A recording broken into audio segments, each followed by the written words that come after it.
excited to be back. Yeah, but this is going to be different because it's going to be a lot bigger than what we did last time. Although last time was insane, Yeah. but this facility is bigger.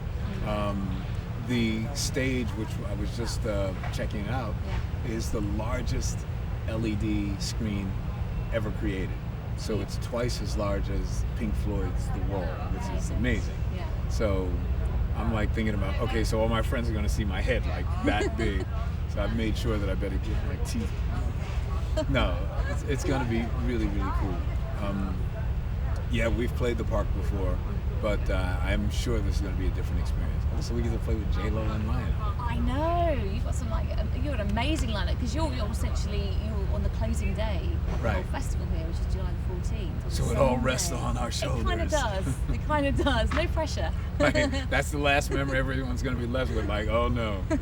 And what's it like playing at Hyde Park? Because when I've been down here before with the Olympics last year, they had a gig on every day.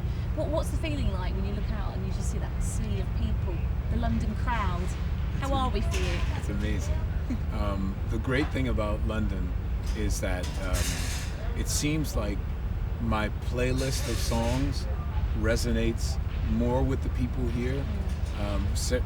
It's weird than in America. And I found out that it's because the playlist at radio here is actually a little bit more extensive.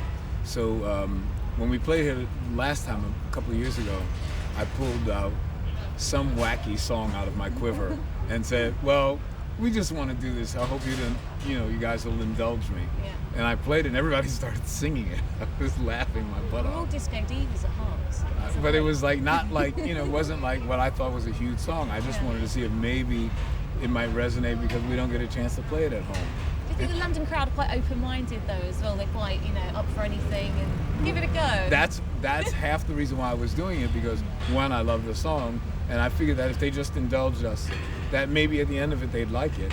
As soon as I played the intro, they started singing the chorus.